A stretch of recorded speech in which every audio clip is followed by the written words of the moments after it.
ஆன்மீக நண்பர்கள் அனைவருக்கும் என்னுடைய அன்பான வணக்கங்கள். தை மாத ராசி பலன். தை பிறந்தால் வழி பிறக்கும் என்பது புகழ்பெற்ற பழமொழியாகும். இந்த பழமொழிக்கேற்ப தை மாதம் பிறக்கும் போது சில ராசிக்காரர்களுக்கு அதிர்ஷ்டம் கொட்டப் போகிறது. உழவு தொழிலுக்கு மரியாதை செலுத்தும் உழவர் திருநாள் தை மாதத்தின் முதல் நாள். அமாவாசை நாட்களில் பித்ருக்கள் பூஜையை முறையாக செய்து குடும்பத்தில் குழப்பம், சண்டை, வியாதி, வம்ச விருத்தியின்மை போன்றவை ஏற்படும். உலகில் உயிர்கள் பிறக்க காரணமாக இருப்பது சூரிய ஒளி என்பதால் இந்தியாவில் பெரும்பாலான விரதங்கள், பண்டிகைகள், விசேஷங்கள் சூரியனின் மையமாக வைத்து கொண்டாடப்படுகிறது. அதாவது சூரிய பகவான் தனுசு ராசியிலிருந்து மகர ராசிக்கு பயிற்சியாகக்கூடிய மகர சங்கராந்தி ஜனவரி 15ஆம் தேதி, அதாவது தை மாதம் தொடங்க உள்ளது. சூரியனின் ராசி மாற்றத்தால் சிறப்பான பலன்களை பெறக்கூடிய ராசிகள் அல்லது ராசிக்காரர்கள் யார் என்பதை இங்கு பார்ப்போம். சூரிய பகவான் தன்னுடைய மகனான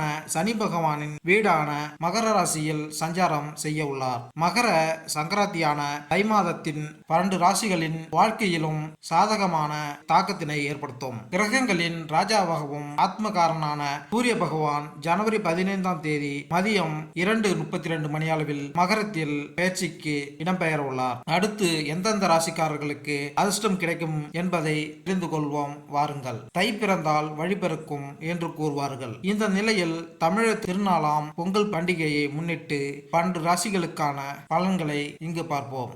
மிதுன ராசி. எனது அன்பார்ந்த மிதுன ராசி அன்பர்களே, இந்த மாதம் உங்களுக்கு நல்ல முன்னேற்றமான காலமாகத்தான் அமையும். காரணம், குரு பகவான் உங்களுடைய ராசிக்கு 11ஆம் வீட்டில் அமர்ந்திருக்கிறார். சூரிய பகவான் 3ஆம் அதிபதி 8ஆம் வீட்டிலும், ராகு பகவான் 10ஆம் வீட்டிலும் என்று நல்ல முன்னேற்றமான பலன்களை காண்பீர்கள். இந்த மாதம், இந்த தை மாதத்தில் ஏற்கனவே இருந்த துணங்கங்கள் நீங்கி புதிய வாய்ப்புகள் வழி திறக்க போகிறது. காரணமே இல்லாமல் சர்க்களை சந்தித்து வந்த நீங்கள் காரணத்தோடு நல்ல ஏணிப்படிகளில் முன்னேறி வாழ்க்கையின் இலக்கை அடைவதற்கான வழிகளை திறந்து கொடுக்கும். உங்களுடைய வயிறு சம்பந்தமான ஏதேனும் தொந்தரவு ஏற்பட்டால் உடனடியாக மருத்துவரை அணுகுங்கள். வண்டி வாகனத்தில் சற்று கவனமாக இருப்பது நல்லது. நீண்ட நாட்களாக திருமணத்திற்காக காத்திருக்கும் நீங்கள், நல்ல திருமணத்திற்காக காத்திருப்போர் திருமண வாய்ப்புகள் இல்லம் தேடி வரப்போகிறது. அனைத்தும் உங்களுக்கு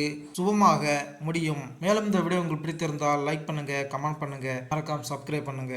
நன்றி, வணக்கம்.